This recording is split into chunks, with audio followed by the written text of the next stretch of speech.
আসসালামু আলাইকুম গাইস। আজকে আমি প্রেসার কুকারে লেয়ার মুরগি রান্না করব। প্রথমে আমি মুরগিগুলি কেটে ধুয়ে নিলাম, এবার আলু নিয়ে নিলাম, এবার পেঁয়াজ কুচি দিয়ে দিলাম প্রেসার কুকারে এবং সাথে দিয়ে দিলাম আদা বাটা, জিরা বাটা, হলুদের গুঁড়া, মরিচের গুঁড়া। পেঁয়াজটা একটু লাল হয়ে আসলে দিলাম।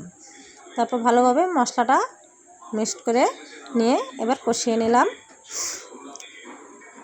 এবার আমি এদিকে আলুটা ভেজে নিলাম।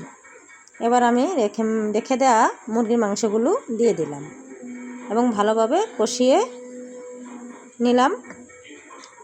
এবং এবার আমি একটু পানি অ্যাড করে দিলাম। তারপরে আমি ঢেকে দিলাম, কষিয়ে একটা সিটি দিয়ে নিলাম। একটু পর আমি আলু এবং রসুনগুলো অ্যাড করে দিলাম।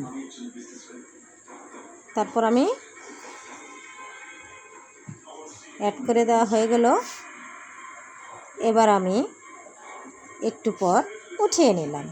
হয়ে গেল আমার মজাদার লেয়ার মুরগি রান্না করা। সবাই আমাকে লাইক, শেয়ার এবং ফলো করে যাবেন।